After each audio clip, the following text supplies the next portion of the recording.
Good evening, Lawrence of Asia coming at you from Kuala Lumpur, Malaysia, and this evening I want to talk to you all about the tragic events that transpired last night, which was meant to be the celebration of Halloween in Seoul, South Korea, where more than 150 people were trampled to their death.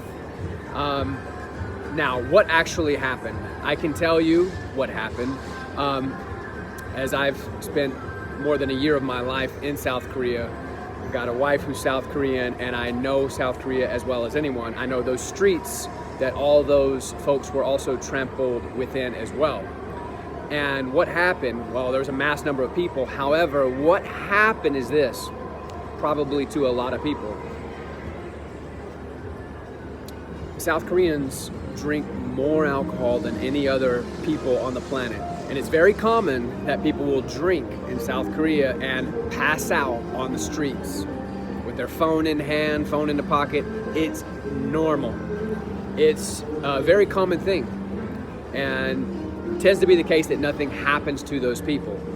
However, last night it was so insanely crowded that there were lots of people who probably passed out and then were just trampled upon, who were stomped to death. People who were wandering through the streets with their friends, right?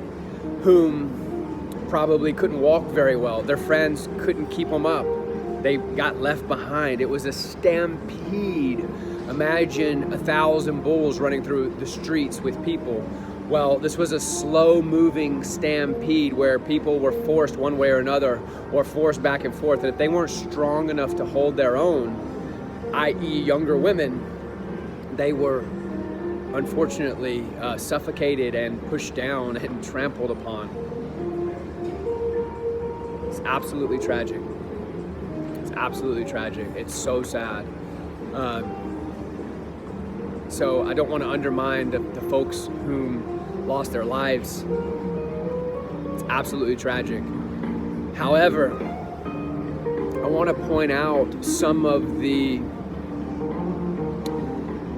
aspects of Korean society that I believe, or a big part of not enabling this, but that facilitated this, and that is, that Korean culture itself, it's not normalized to associate, communicate, acknowledge strangers. It's a very anti-social place unless you're communicating or socializing with those whom you already know very well. And that tends to be the case in most cities around the world, but it's especially the case with cities that are densely populated, outside of Europe, outside of North America. The Asian cities, people tend to keep to themselves, right? So, that being said, I believe that's quite an unnatural response to being around a lot of people, to not even acknowledge the people around you. It's quite unnatural, but that's the dominating way that people orient themselves. So, that being said, folks in South Korea don't socialize a lot. They don't sense like a sense of freedom that you or I might sense in the West. So when it comes to socializing, whether you're a Westerner, whether you're a Korean or whatnot, tends to be the case that people do all their socializing at night and around alcohol. That could be argued that that's the case for every country, right? However, it's multiplied and amplified to the highest degree in South Korea, being that it's so extremely antisocial, how it's thought to be so insane and awkward that if you were to talk to a stranger, right, in South Korea, it just doesn't happen.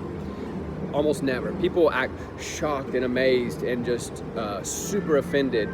They won't act offended, they'll act super shocked that you even dared say hello to them or ask a question. And you're often dismissed if you're just asking for directions in South Korea as well. Could be the language thing. You could argue that, right? But if you do the same thing asking for directions per se in somewhere like Japan, even if they can't speak English, they will try their best to help you. Whereas in South Korea, people will oftentimes be act shocked and even offended, right? So that being the precedent of the culture and the kind of the underlying norm, folks in South Korea have this extreme longing to connect with people and to connect with strangers. And of course, men to meet women and women to meet men, right?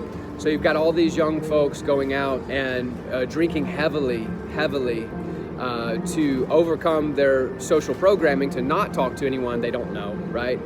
And they get absolutely belligerent. And from what I understand, and what I had researched this years ago, but per capita, South Korea drinks more than any other country in the world. That means the average citizen drinks more alcohol.